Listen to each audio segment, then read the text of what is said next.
안녕하세요. 경아제입니다. 요즘 경제 뉴스 보면 참 마음이 무거워집니다.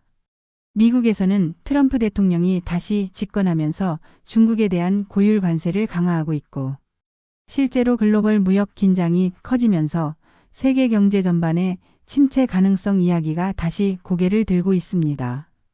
이런 국제 정세 불안은 국내 시장에도 직간접적으로 상당한 영향을 미치고 있죠. 기준금리는 2.75%를 유지하고 있지만 다시 금리 인상에 대한 요구가 대두되고 있고, 대출금리는 체감상 6%를 넘나들고 있습니다. 자영업 폐업률은 10%를 웃돌며 100만 명에 육박한다는 뉴스가 있었고, 소비자 심리지수는 2년 전보다 10포인트 이상 하락했습니다. 물가는 여전히 높고 사람들의 지갑은 닫힌 지 오래죠. 이런 가운데 유독 타격이 큰 곳이 있습니다. 바로 상가시장입니다. 한때는 노후 준비의 대안으로 혹은 안정적인 수익의 수단으로 주목받았던 상가 투자. 하지만 지금은 분위기가 완전히 바뀌었습니다. 임차인을 못 구해 몇 년째 공실 상태로 버티는 투자자들과 그로 인해 눈덩이처럼 커진 대출 이자에 허덕이며 눈물 삼키는 투자자들이 늘고 있습니다. 그런데 이 위기의 한가운데에 서 있는 도시가 하나 있습니다. 이름만 들어도 잘 나갈 것 같던 도시 세종시. 오늘은 그 세종시 이야기 함께 짚어보겠습니다. 최근 뉴스 보셨나요? 금리는 여전히 높고 소비 심리는 위축됐고 자영업 폐업률은 늘고 있습니다. 그 와중에 부동산 특히 상가 투자를 둘러싼 분위기도 심상치 않죠. 투자한 사람들 사이에선 괜찮겠지에서 이거 큰일 났다로 분위기가 확 바뀌었습니다. 그런데 이 위기의 한복판에 있는 도시가 있습니다. 이름만 들어도 잘 나갈 것 같던 도시 세종시.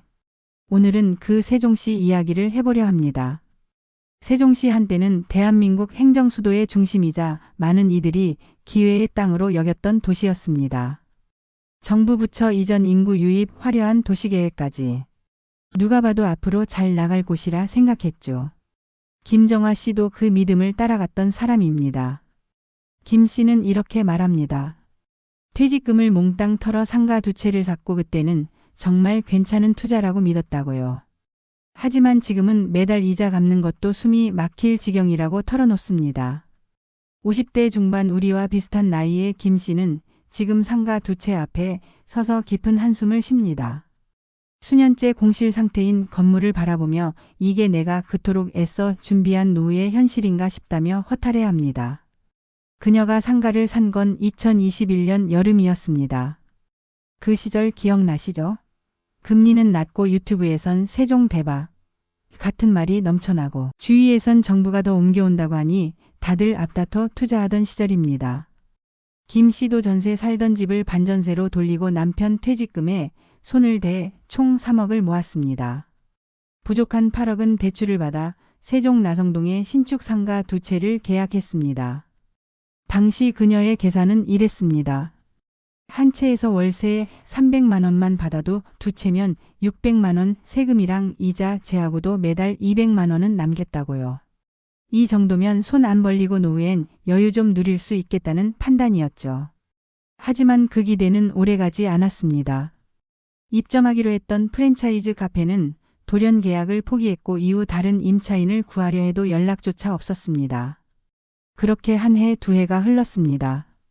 김 씨는 월세를 250에서 200팩 결국엔 50만 원까지 낮췄고 급기야 관리비만 내고 쓰라는 조건까지 내걸었지만 그마저도 빈말이 됐습니다.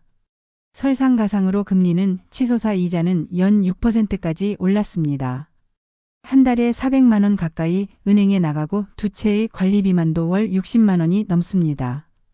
더는 버틸 수 없어 직접 무인 아이스크림 가게라도 열어봤지만 하루 매출 3, 4만 원이 고작.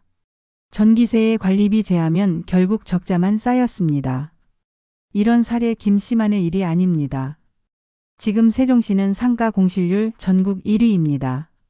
2025년 1분기 기준으로 중대형 상가는 공실률 24.8%, 소규모 상가는 11.3%, 정부청사 인근 상가는 29.9%에 달한다고 합니다. 어진동, 나성동 등 중심지라고 불리는 곳들조차 임차인을 구하지 못해 텅 비어 있습니다. 쇼핑몰 호텔 체인 1층 프랜차이즈 거리까지 불이 꺼졌습니다. 정말 말 그대로 유령 도시가 되어버린 셈이죠. 세종시 임대료는 전국 평균의 60% 수준으로 떨어졌지만 아무리 싸게 내놔도 들어오려는 사람이 없다고 합니다. 결국 주인은 임대 수익 없이 대출이자와 관리비만 홀로 감당해야 하는 악순환에 빠지는 거죠. 왜 이렇게 된 걸까요? 결론은 단순합니다. 공급은 넘쳐났고 수요는 생각만큼 따라주지 않았습니다. 인구는 40만 명 수준인데 상가는 포화 상태. 계획도시는 너무 많은 걸 너무 빨리 계획한 셈입니다. 거기에 코로나 이후 소비 패턴이 바뀌고 최근 경기가 급속히 위축되면서 빈 상가는 더 늘었습니다. 저금리 시절의 장밋빛 희망은 고금리 시대에 접어들며 완전히 무너졌습니다. 김 씨는 말합니다. 지금 5억만 받아도 팔고 싶지만 그것마저도 안 팔린다고요. 거래 자체가 없다고 덧붙입니다. 설사 누가 사겠다고 나서더라도 대출이 8억이라 팔면 빚만 3억 남는 구조. 상가를 팔아도 남는 게 없습니다. 김 씨는 이제 매달 날아오는 은행 이자 문자를 보며 허탈한 웃음만 짓는다고 합니다. 이런 상황 결코 남일 아닙니다. 세종 곳곳에서 아니 전국 곳곳에서 비슷한 사연이 들려옵니다. 신용불량, 개인 파산 이자에 쫓겨 살아가는 투자자들. 물론 희망이 아예 없는 것은 아닙니다. 현재 정부는 국회 세종의사당 건립과 대통령 제2집무실 추진을 통해 세종시 기능을 점차 확대하고자 하고 있습니다. 또 일부 대형 복합개발 프로젝트와 교통 인프라 개선 계획도 재추진되고 있어 향후 중장기적으로 도시 활력을 되찾을 가능성도 남아 있습니다. 하지만 그것이 실제 상권 회복으로 이어지기까지는 상당한 시간이 필요하고 무엇보다 신중한 판단이 요구되는 것이죠. 세종시는 분명 잘 설계된 도시였습니다. 하지만 도시가 계획대로만 살아가는 건 아니죠. 사람과 소비 민간 경제가 따라주지 않으면 아무리 멋진 도시계획도 그림의 떡입니다. 우리는 지금까지 가족 위해 열심히 살아왔고 이제는 나와 배우자의 노후 자녀들의 미래를 생각해야 할 시기입니다. 투자 참 중요합니다. 하지만 그만큼 신중해야 하죠. 김 씨의 이야기처럼 어느 날 갑자기 전 재산이 족쇄로 바뀌는 상황을 막기 위해서라도요. 이 영상이 누군가에겐 한 발 물러설 수 있는 기회가 되길, 또 누군가에겐 방향을 다시 잡는 계기가 되길 바랍니다. 구독과 좋아요는 저희에게 큰 힘이 됩니다.